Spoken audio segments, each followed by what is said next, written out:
감사합니다. 창세기 28장 15절 말씀 한 절인데요. 아마 성경을 한 절만 읽었기 때문에 설교가 굉장히 짧게 끝나지 않을까라는 이 시간이 딱 졸기 주무시기 좋으신 시간인데요. 그렇게 생각하시면 그 생각을 잠깐 접으셔야 됩니다. 제가 오늘 설교가 A4 6장이거든요. 그래서 그러나 제가 남대문교회 부목사입니다. 그래서 제가 부목사가 어떤 역할인 걸 너무 잘 압니다. 부목사의 부자는 안일 부자거든요. 그래서 담임 목사님은 혹 시간을 넘기실 수 있지만 부목사는 아무리 설교 원고가 많이 준비돼도 시간 되면 바로 내려갑니다. 그러니까 여러분 전혀 걱정 안 하셔야 되니까요. 그러나 이 시간 하나님께서 이 자리에 우리를 예배자로 불러주셨는데 또 은혜가 있기를 저는 소망합니다. 저는 개인적으로 요즘 설교하는 설교자로서 설교단에 올라갈 때마다 품는 마음이 있습니다. 어떤 마음이냐면 하나님 좀 저를 불쌍히 여겨주시고 혹시라도 예배 가운데 삶이 지치고 힘들어서 정말 하나님만이 희망이십니다. 하나님께서 제 삶에 응답 주실 줄 믿습니다 라고 달려온 분이 한 분이라도 있다면 예배 가운데 하나님 그분을 새롭게 하시고 회복시키시고 은혜를 부어주셔야 되겠습니다. 그런 의미에서 하나님 저를 좀 불쌍히 여겨주세요 라는 마음으로 저는 그렇게 설교단에 올라옵니다. 설교자면 그런 마음 품으면 안 되잖아요. 그죠? 여러분도 같이 그런 마음을 함께 품고 예배 가운데 주님을 좀 바라보시고 집중하시기를 예수님 이름으로 축복합니다. 저는 오늘 예배를 통해서 우리 모두가 다시 한번 살아나는 역사, 회복과 치유가 있는 귀한 예배가 되기를 소원합니다. 우리가 회복되어야 될 이유가 있습니다. 치유되어야 될 이유가 있습니다. 우리만 잘 먹고 잘 사는 게 아닙니다. 우리를 통해서 하나님이 하시고자 하는 일들을 행할 수 있는 축복의 통로로 서기 위함입니다. 어떤 분이 이런 이야기 하더라고요. 사람은 한 번의 칭찬을 들으면 그 칭찬이 무려 2주가 간대요. 2주가. 사람이요, 칭찬을 한 번 딱 들으면 그 칭찬의 힘이, 능력이 지치고 힘든 삶에 2주를 버틸 수 있는 능력이 생긴대요.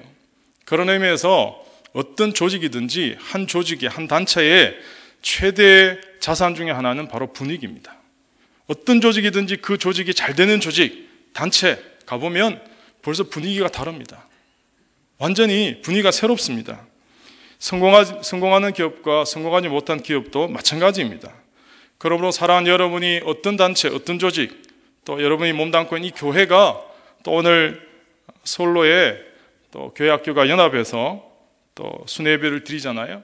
그 연합된 단체가 정말 하나님 앞에서 좋은 분위기로 가시려면 지속적으로 우리가 습관적으로 길러야 될 두 가지가 있는데 그것은 바로 칭찬과 격려입니다. 칭찬과 격려.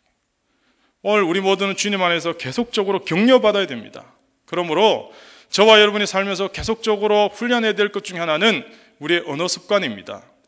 제가 언젠가 매일 성경을 큐티하다가요, 출애굽기 17장 여러분 아시죠? 이스라엘 백성이 출애굽한 이후에 이제 홍해를 건너서 광야를 막 가거든요.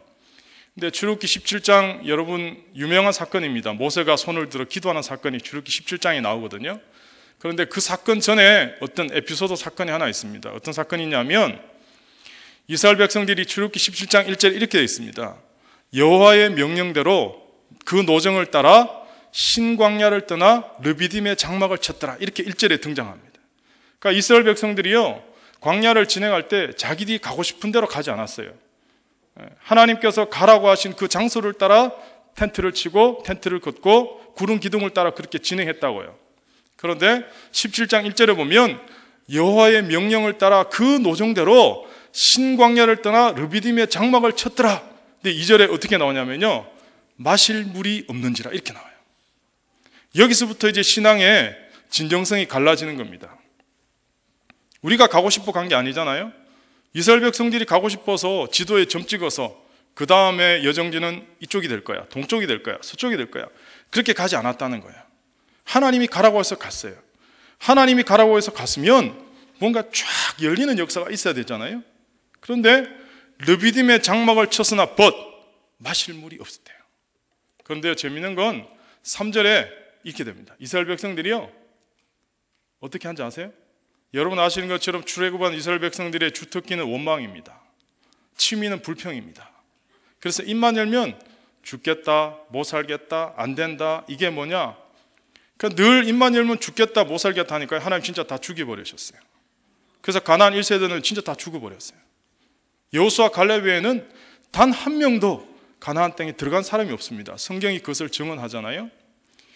여러분, 이스라엘 백성들이 3절에 하나님을 원망합니다. 지도자 모세를 원망합니다. 심지어 돌을 치려하려고 합니다. 아니, 애굽에 매장지가 없어서 우리를 왜 이곳까지 끌어냈냐고 원망합니다. 그때 이스라엘 백성이 쓰는 단어가 이겁니다. 어찌하여 우리를 이곳까지 이끌어냈냐? 영어로 말하면 why입니다. why.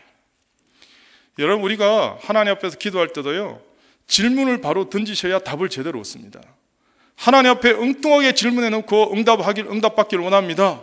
하나님 응답해 주세요. 아무리 그렇게 기도해도 응답되지 않습니다. 왜 하나님 나를 이렇게 못 살게 구십니까? 내 인생이 왜 이 모양 이 꼴입니까?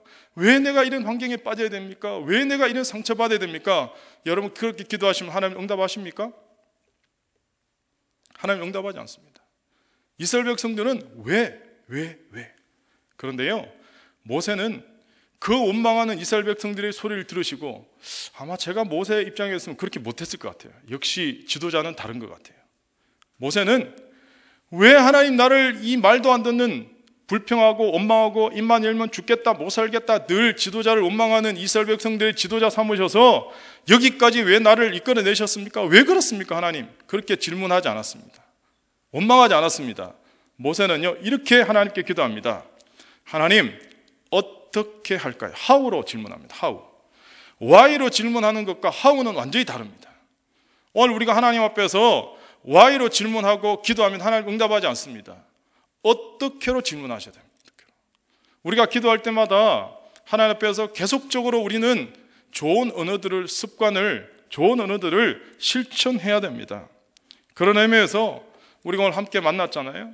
옆에 계신 분을 함께 축복하고 또 연합예배에서 함께 이 귀한 동성교회에서 예배 드리기 너무 감사합니다. 그러면서 언어적으로 한번 습관을 한번 실천해 보겠습니다. 우리 옆에 분을 한번 축복하시면서 하나님은 당신을 사랑하십니다. 한번 하시죠. 시작.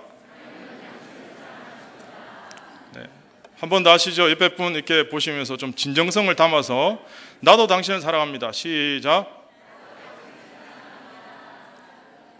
마지막으로 한 번만 더 하시죠.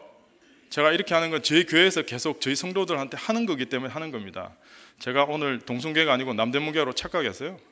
마지막으로 한 번만 더 따라해 주시면 좋을 것 같아요. 옆에 분 보시면서 인격과 성격에 상관없이 끝까지 사랑하겠습니다. 시작.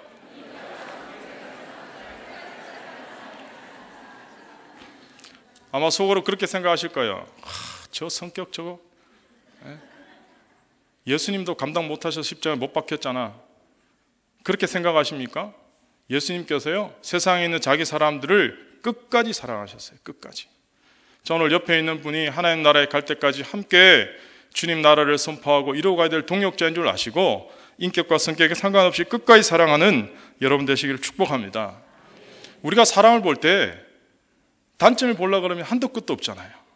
근데 여러분 보실 때 물론 사람 딱 봤을 때 장점이 기가 막히게 보이는 사람도 은사입니다. 은사 사실은. 그런데 어떤 사람은요, 사람을 보면 칭찬해요. 좋은 점을 이야기해줘요. 격려해요. 너무 좋은 거죠. 여러분, 장점을 계속 살려주면 그 사람은 계속해서 하나님 앞에서 아름다운 축복의 통로로 쓰임받는 겁니다. 저는 이렇게 생각합니다. 우리 모두는 다 100점짜리예요. 100점짜리. 근데 그 100점이 어떻게 구성되냐 하면 장점 50점, 단점 50점. 그래서 100점인 거예요. 어떤 사람은요, 장점만 90점, 단점 10점 없어요. 어떤 사람은 단점은 10점인데 장점은 90점. 그런 것도 없다는 거예요. 제가 생각할 때는 사람은 누구나 태어날 때 장점 50점, 단점 50점, 그래서 100점인 거예요. 근데 어떤 사람은 왜 하나님께 그렇게 쓰임받고 어떤 사람은 그렇게 쓰임받지 못할까요? 장점을 계속 극대화시켜서 그래요. 장점을 계속 개발시켜서 그래요. 그런 의미에서 여러분, 오늘 여러분이 갖고 계신 그 장점들을 계속 개발하실 뿐만 아니라 서로 칭찬하시고 격려하셔서 하나님께 쓰임받는 여러분 되시길 축복합니다. 사람이 존재하는 곳에는요, 문제가 있잖아요. 가정이나 교회나 어떤 조직이든지 문제가 다 있습니다. 만약 오늘 예배 가운데 있는 여러분 중에 내가 요즘 완전 문제투성이에 둘러싸여 삽니다. 목사님, 제발 문제없는 곳에 한번 살고 싶어요 라고 말씀하시면 문제없는 곳 딱 한 곳 있습니다.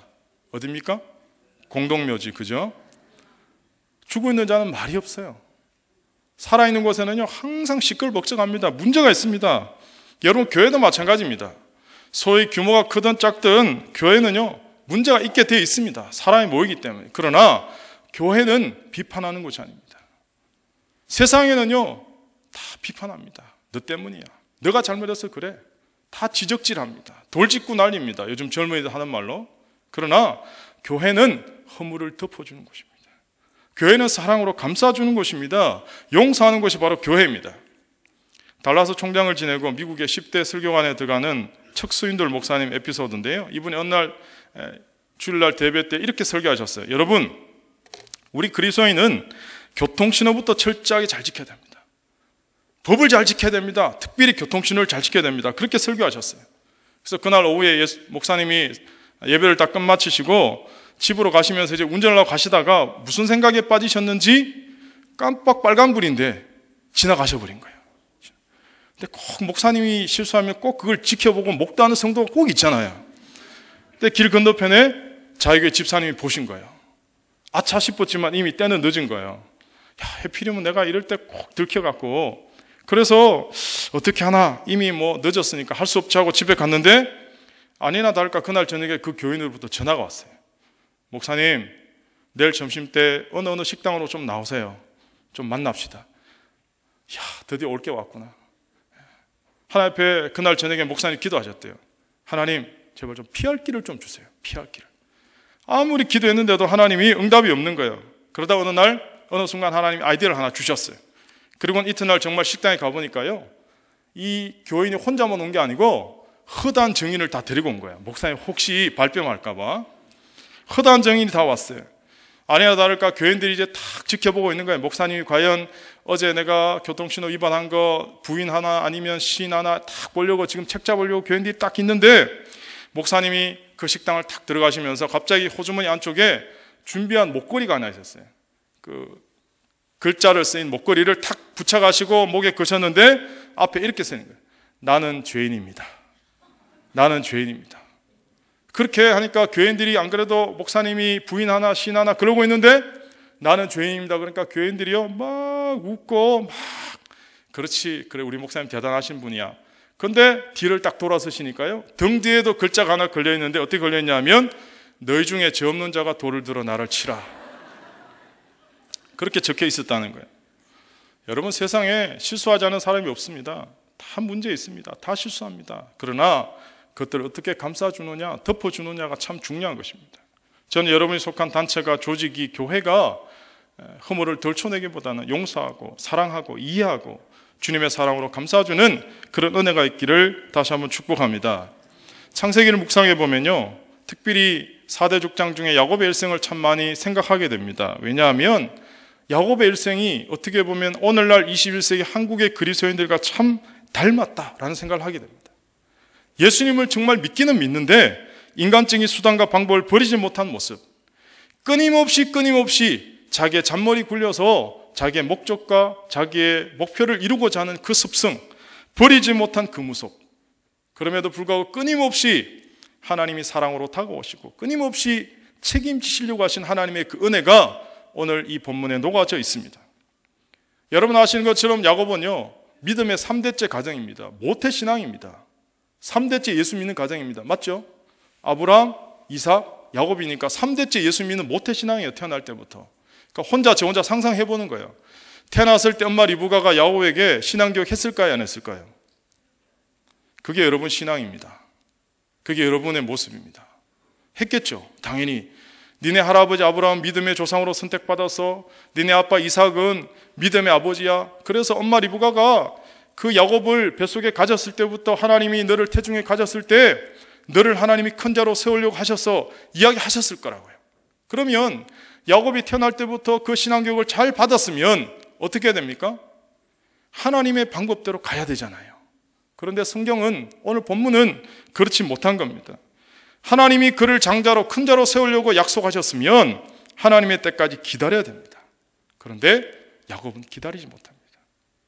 하나님 야곱의 일생을 통해서 계속해서 훈련시키는 것 중에 하나는 기도의 훈련입니다. 기도의 훈련이라는 건 전적으로 하나님을 의지하는 훈련입니다. 하나님만 바라보는 훈련입니다. 하나님의 방법으로 가는 훈련입니다. 그런데 야곱은 그렇게 살지 못했습니다. 대표적인 실수가 야곱이 배우자를 구할 때 실수하게 됩니다. 야곱이 라헬을 만나 결혼한 건 문제가 안 됩니다. 그런데 기도해 보지 않았다는 겁니다. 하나님께 확인받아보지 않았습니다. 아버지 이삭은요, 아브라함이 종 엘리에셀을 통해서 리브가를 데려올 때 창세기 24장 63절에 보면 해가 저물 때 들에 나가 묵상하다가 엘리에셀이 약대 리브가를 태우는 걸 만났습니다. 아버지 이삭과 완전히 다릅니다. 이삭은 기도하면서 리브가를 만났습니다. 그런데 야곱은 그렇지 않았다는 겁니다. 오늘 하나님이 야곱을 계속해서 훈련시킵니다. 잔머리 굴리는 인생, 자기 머리 믿고 하나님의 수단과 방법을 하나님의 뜻대로 가자는 사람, 하나님 앞에 철저히 깨어지게 되어 있습니다. 오늘 야곱은 참 불행한 인생을 살았던 사람이라고 저는 생각합니다. 그런데요, 야곱보다 역사상 가장 불행한 인생을 살았던 사람을 꼽으라 그러면 저는 성경 중에 솔로몬을 꼽고 싶어요. 솔로몬을. 아니 목사님 무슨 말입니까? 솔로몬이 지혜의 왕이고 탁월한 사람인데 무슨 불행한 사람이에요? 라고 반문하실 수도 있는데요, 근거는 솔로몬의 부인이 몇 명일까요? 1000명입니다. 1000명. 부인의 이름을 과연 다 알았을까? 무술인지 정실인지 몰랐을 것 같아요. 근데 왜, 여러분 생각해 보세요. 야곱이 왜 불행한 인생을 살았냐면 야곱의 부인이 몇 명입니까? 4명입니다. 4명. 어떤 친구는 와, 땡 잡았네. 부인을 4명이나 두다니. 여러분 그거는 복이 아닙니다. 한 사람, 여러분 이런 말씀드려 참 죄송한데요, 이제 연세 드시고 이제 결혼 20주년, 30주년, 40주년 이렇게 사신 남성분들, 한 여자의 마음을 얻기도 참 힘들고 평생을 맞추기도 쉽지 않은데 집에 4명이 각각 서로 질투하고 싸운다고 생각해 보세요. 부인 4명. 이게 쉽겠습니까?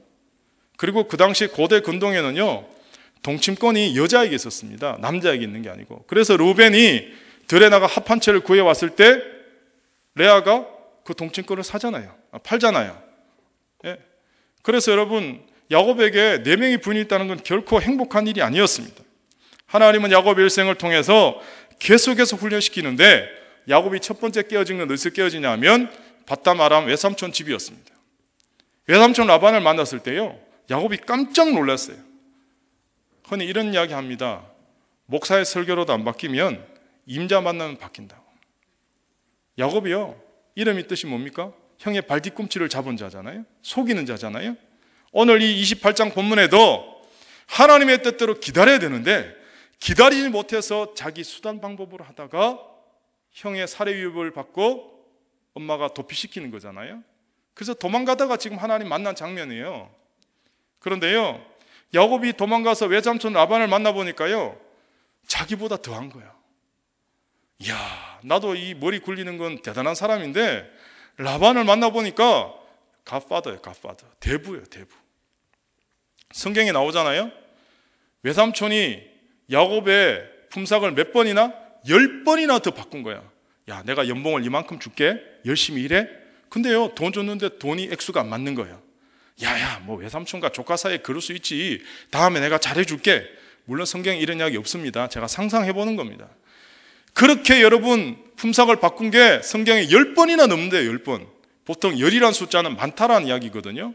아마 야곱이요, 외삼촌 만나서 깜짝 놀랐을 거예요. 야, 나보다 더한 사람이 있구나. 나보다 더한 사람이. 저렇게 살면 안 되겠구나. 혹시 여러분 그런 분 계시죠? 야, 뭐 저런 사람이 다 있어. 근데 사실 그 사람의 모습 안에 내가 있는 거예요. 그 사람의 허물 안에 내 모습이 담겨 있는 거죠. 우리의 신앙생활 가운데 가장 당황스러운 것 중에 하나는 진짜 나의 신앙의 모습이 뭘까? 저도 신앙생활 청년 시절에 누구보다 열심히 했다라고 자부할 수 있는 사람입니다. 근데요, 열심히 했는데 가끔씩 당황스러울 때가 참 많았습니다. 아니, 내가 정말 주님을 열심히 믿고 있는데 어느 날 제 안에 성령이 충만한 게 아니고 성질이 충만한 거예요. 성령 충만했는데 성질이 충만한 거예요. 짜증이 충만한 거예요. 아니, 하나님 말씀대로 살고 싶은데 잘 안 되는 거예요. 그래서 막 당황합니다. 어느 게 정말 나의 진짜 모습일까? 그런데요, 로마서 7장에 보시면 우리의 믿음의 대선배인 사도 바울이 탄식하잖아요. 오라, 나는 곤고한 사람이로다. 누가 나를 이 사망의 몸에서 건져낼 것인가? 내가 정말 하나님 제대로 섬기고 싶은데 내 육신의 법이 계속해서 나를 사로잡아 간다. 사도 바울도 탄식하잖아요. 여러분, 성화란 시간이 지날수록 영이 육을 지배하는 상태가 바로 성화입니다. 오늘 저와 여러분은 다 진행 중인 사람들입니다. 누구도 완벽한 사람이 없습니다. 어느 목사님이 그런 이야기 하시대요. 우리가 서로를 볼 때마다 그 사람 이마짝에 글자 세 글자가 쓰여 있다고 보면 사람으로 인해서 상처받지 않는다고. 세 글자가 어떤 글자인지 아십니까? 공사중. 아시죠? 공사중. 우리가 공사 한정을 지나갈 때 모래 날리고 먼지 날리면 이해하잖아요. 몇 월 며칠부터 몇 월 며칠까지 공사합니다. 양해 바랍니다. 현장 소장 100 이렇게 써놨잖아요. 저는 그래서 공사 현장 감독이 다 100신 줄 알았어요. 현장 소장 100 이렇게 다 써놨잖아요. 그러면 이해됩니다. 먼지 좀 나도 돌 좀 날려도 그래, 공사 중이니까. 우리 서로 볼 때 마찬가지라는 거예요. 볼 때 저 사람 왜 저래? 이 사람 왜 이래? 근데 이마짝이 보니까 글자가 세 글자 보이는 거. 어떤 글자? 공사 중이 보이는 거야. 공사 중. 그렇지, 공사 중이니까. 공사 중이니까 그럴 수 있지. 그러려니 그렇게 이해할 수 있다는 겁니다. 사랑하는 여러분, 우리가 삶을 살면서 내 모습이 왜 이럴까? 나는 좀 더 기도하고 싶은데, 좀 더 용서하고 싶은데, 좀 더 사랑하고 싶은데, 모르세요 여러분? 다 아시잖아요. 우리가 기도하라, 용서하라, 사랑하라 다 압니다. 그런데 문제는 안 된다는 거예요. 안 된다는 거예요. 어떤 분이 이런 이야기 하시더라고요. 교육이 사람을 바꿀 수 있대요. 오늘 참 죄송한데 오늘 교회학교 연합회 순회예배인데 이 교육에 몸담고 있는 분들한테 이런 이야기 던져 참 죄송한데, 교육이 사람을 변화시킬 수 있대요.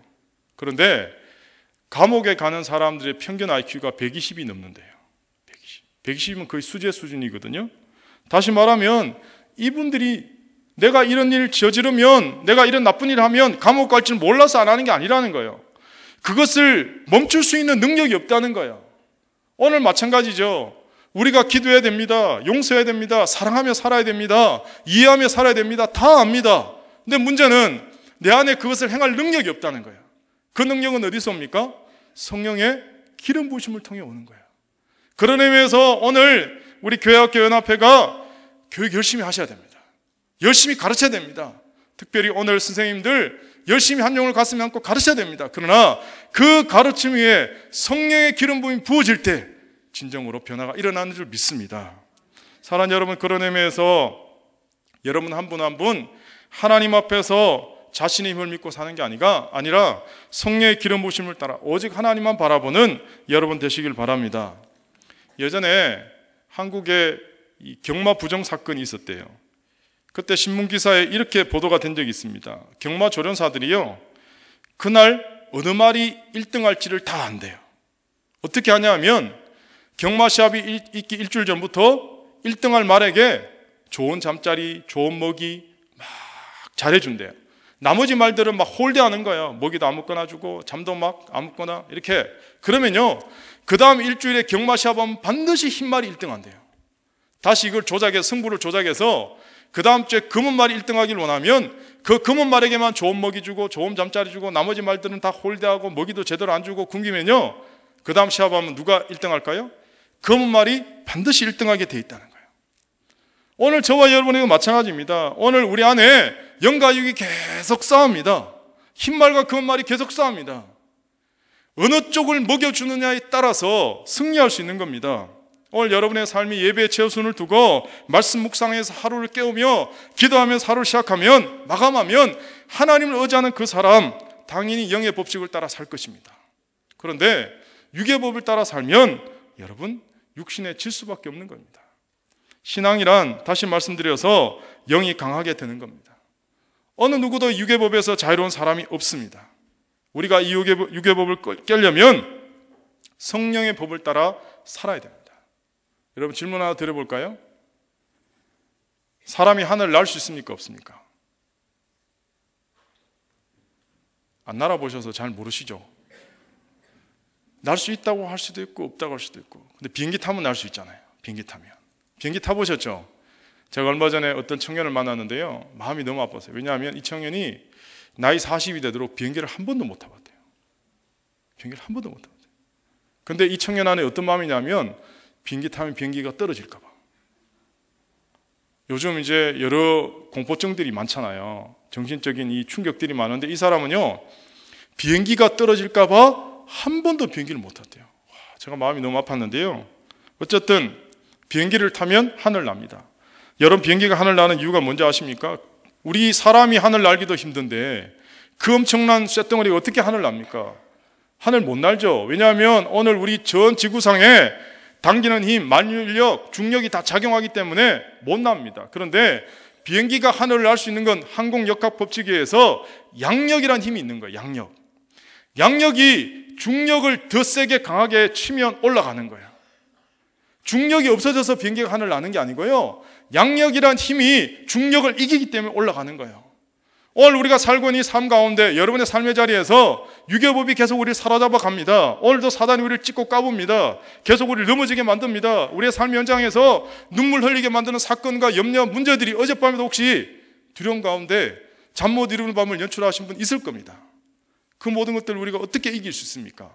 우리가 오직 성령의 법을 따라 살 때 우리는 승리하는 것입니다. 그러므로 사랑하는 여러분, 여러분이 성령의 법 안에 있기만 하면, 하나님의 말씀 안에 있기만 하면 궁극적으로 여러분 승리하실 것입니다. 이게 바로 성화의 과정입니다. 오늘 저와 여러분이 읽었던 이 본문은 야곱이 형과 아버지의 낯을 피해 외삼촌 집으로 도망하다가 하나님을 만난 장면입니다. 혈혈단신 혼자 도망가다 보니까 개나리 보침 하나 지고 제대로 밥은 챙겨서 도망했을까요? 간식은 챙겨서 도망했을까요? 그냥 야반도주 했을 거예요. 근데 가다가 이제 날이 저물어서 드디어 하늘을 이불 삼아 땅을 베개 삼아 자야 되는데 베델이라는 곳에서 잠자게 됩니다. 근데 그때 하나님이 찾아오셨어요. 하늘 문이 열리는 놀라운 역사를 경험하는 겁니다. 그런데 야곱이 지금 어떤 형편입니까? 모태신앙으로 믿음의 3대째 가정에서 하나님이 큰 자로 세우시겠다고 어릴 때부터 신앙훈련 받았음에도 불구하고 자기 잔머리 굴려서 자기 수단 방법을 놓치지 않고 하려다가 그냥 야반도주하는 신세잖아요. 그러면 하나님이 찾아오셔서 야, 꼴 좋다, 꼴 좋아. 너 신앙교육 어떻게 받았냐 도대체. 믿음의 3대째인데 그거밖에 안 되냐. 하나님이 그렇게 책망하실 것 같았는데 오늘 28장 여러분 15절밖에 읽지 않았지만 하나님 책망하셨어요? 책망 안 하셨어요. 여러분, 이게 은혜입니다. 범죄하고 도망하는 야곱을 하나님은 책망하신 게 아니고 오히려 복을 주셨어요. 위로하셨어요. 축복하셨어요. 우리가 죄 지으면 제일 먼저 찾아오는 게 귀신같이 귀신이 찾아옵니다. 사단이 제일 먼저 알아요. 그래서 참소합니다. 야, 네 죄를 네가 알렸다? 그때 여러분 어떻게 고백하셔야 됩니까? 그래, 나 죄 지은 건 맞아. 그러나 예수님의 보혈로 나는 정결하게 되었어. 로마서 8장 1절 2절에 그러므로 예수 그리스도 안에 있는 자에게는 결코 정죄함이 없나니 이는 그리스도 예수 안에 있는 생명의 성령의 법이 죄와 사망의 법에서 어떻게 해요? 너를 해방했다는 거예요. 여러분, 생명의 성령의 법 안에서 여러분 해방 받으신 줄 믿습니다. 여러분 그렇게 선포하셔야 되는 거예요. 선포하셔야 되는 거예요. 하나님은 범죄하는 백성들을, 자기 백성들을 찾아오실 때 책망하신 게 아니고 오히려 축복하셨다는 거예요. 그리고 그 축복에 합당한 삶을 살도록 하나님은 훈련시켜 가는 겁니다. 시카고를 부흥시켰던 D.L. 무디가 축복의 대명사입니다. D.L. 무디가요, 그 시카고의 노숙자들, 술 주정뱅이들 그냥 붙들고 축복하는 거예요. 사람들이 볼 때 이해가 안 되죠. 그런데 그 망나니 같은 인생들이 축복받았을 때 그 축복에 합당한 삶을 살더라는 거예요. 오늘 하나님이 저와 여러분을 믿어주고 계십니다. 그리고 기대하고 계십니다. 하나님 오늘 저와 여러분을 이와 같은 마음으로 보신다는 거예요. 감동하신다는 거예요. 그 이유는 저와 여러분이 하나님의 자녀가 되었기 때문에 그렇습니다. 범죄하고 도망하는 야곱을 향해서 하나님이 오늘 찾아오셔서 축복하시면서 하신 말씀이 바로 오늘 제 설교 본문인 창세기 28장 15절입니다. 창세기 28장 15절 다시 한번 합독하며 읽어보겠습니다. 28장 15절입니다. 다 같이 한번 읽어보시겠습니다. 시작. 너를 지키며 너를 이끌어 이 땅으로 돌아오게 할지라 내가 내게 허락한 것을 다 이루기까지 너를 떠나지 아니하리라 하신지라. 아멘. 하나님이요, 범죄하고 도망가는 그 야곱을 향해 찾아오셔서 지금 복을 주시잖아요. 축복하시잖아요. 야곱이 만약에 하나님 뜻대로 말씀대로 살았기 때문에 하나님 복을 주셨다. 그럼 율법주의입니다. 야곱은 이미 하나님 뜻대로 살지 않았어요. 도망가고 있어요. 그런데 하나님이 축복하시고 나서 그 축복에 합당한 삶을 살도록 그때부터 이제 연단이 되는 거예요. 훈련이 되는 거예요. 그 하나님의 자녀답게 살도록 하나님 훈련하시는 겁니다. 예수님이 제자들을 훈련하시면서 전도하러 보내실 때도 어느 집에 들어가든지 평안을 빌며 기도하라 말씀하셨습니다. 그런데 만약 그 기도한 평안이 합당치 않으면 제자들한테 도로 돌아올 것이다. 그렇게 말씀하셨습니다. 여러분 아시는 것처럼 예수님의 수제자였던 베드로, 이제 부활절 지났는데요, 고난주간에 베드로가 예수님한테 큰 소리 한번 치잖아요. 예수님 이렇게 베드로에 대해서 예언하십니다. 야 베드로야, 네가 닭 울기 전에 네가 나를 3번 부인한다. 베드로가 뭐라 그럽니까? 다른 제자들은 다 주님 버려도 저는 절대로 버리지 않겠습니다. 죽을지언정 주님 부인하지 않겠습니다. 결과는 어떻게 됐죠? 베드로가 3번씩이나 저주하고 부인했죠. 역시 동순교회 교인들은 똑똑하십니다. 그죠? 성경의 지식 해박하십니다. 잘하시죠? 3번씩이나 저주하고 부인했어요. 그리고 도망가 버렸어요. 디베랴 바닷가에 물고기 잡으러 간다 가버렸어요. 요한복음 21장 사건입니다. 예수님이 베드로를 찾아오셨어요. 그죠? 생선 구워놓고 베드로를 보시면서 제가 예수님이었으면 야, 꼴 좋다, 꼴 좋아. 네가 내 수제자 맞냐? 내가 분명히 이야기했지. 닭 울기 전에 네가 나를 3번 부인한다. 근데 너 뭐라 그랬어? 절대로 부인 안 합니다. 다른 사람 다 다른 제자 버려도 나는 버리지 않겠습니다. 그런데 뭐? 그것도 한 번도 아니고 2번도 아니고 3번씩이나 3세판을 저주하면서 나를 부인하더니 너 닭 울 때 너 뭐 생각나더니 앞으로 너 평생 닭고기 먹지 말아라. KFC는 가지도 말아라. 뭐 이런 얘기 하지 않았잖아요. 예수님 뭐라 말씀하세요? 바요나 시몬아, 이 사람들보다 네가 나를 사랑하느냐? 내 양을 먹이라. 내 양을 쳐라. 내 양을 먹이라. 무슨 말씀입니까? 베드로야, 너는 실수하고 실패하고 3번씩이나 나를 저주하고 부인했지만 나는 여전히 너를 믿는다는 거예요. 오늘 주님이 똑같은 거예요. 허물 많은 우리, 실수 많은 우리, 연약한 우리들을 주님은 끊임없이 믿어주고 계시는 거예요. 끊임없이 주님은 사랑으로 다가오시는 거예요. 그런 의미에서 우리 서로의 관계도 믿어줄 수만 있다면 우리 관계는 더 풍성할 겁니다. 하나님 앞에서는요, 구원받고 용서받지 못할 사람이 없대요. 어떤 분이 말하기를 하나님 나라에는 쓰레기통이 없답니다. 쓰레기통이 필요 없대요. 왜냐하면 하나님은 재기불능한 것도 다 재활용이 가능한 분이었어. 하나님 그렇게 다 하신대요. 제가 오늘 이제 설교 부탁을 받고 목사님 설교는 짧게 하셔야 됩니다. 제가 저희 교회 권사님들이 그렇게 말씀하셨어요. 그래서 제가 시간 안에 다 끝내려고 합니다. 그래서 마지막 이야기 하나 하고 마치려고요. 이제 설교 끝납니다. 저희 남대문교회 연세가 많으신 분들이 많거든요. 오래된 교회다 보니까. 그래서 신방 가면 어떤 찬송가 권사님 좋아하세요? 이렇게 물어보면 공통적으로 제일 많이 나오는 이 탑10 중에 1번 찬송가가 뭐냐면 예전에 찬송가 455장, 지금은 370장. 그죠? 이렇게 시작합니다. 주 안에 있는 나에게 딴 근심이 있으랴. 십자가 밑에 나아가 내 짐을 풀었네. 찬송가 아시죠? 주 안에 있는 나에게 딴 근심이 있으랴. 십자가 밑에 나아가 내 짐을 풀었네. 아시죠? 이 찬송을 제일 좋아하신대요. 근데요, 저는 사실 예수 안 믿는 집에서 자란 사람입니다. 제 집은 종갓집이었습니다. 이래봬도 제가 종갓집 종선 출신입니다. 제가 종선 출신이거든요. 그러니까 어릴 때부터 제가 제사에 찌들은 사람이거든요. 그러다가 주님이 저를 부르셨어요. 하나님의 사람으로. 그래서 제가 일반대학을 졸업하고 광나루 장로의 신학대학원 아시죠? 이제 신학대학원을 이제 입학을 한 거예요. 그때까지도 제 가정이 예수를 다 안 믿었어요. 그러니까 전도사가 되고 신학대학을 갔는데 제 마음에 늘 눌림이 있는 거예요. 야, 우리 가정은 언제 예수 믿나? 우리 가정은 언제 가정예배 한번 드려보나? 근데 마침 신학교 어떤 모 교수님이요, 수업 시간에 들어오셔서 이 자리에 아직 부모도 전도 못한 친구 빨리 자퇴하고 내려가라고, 고향으로.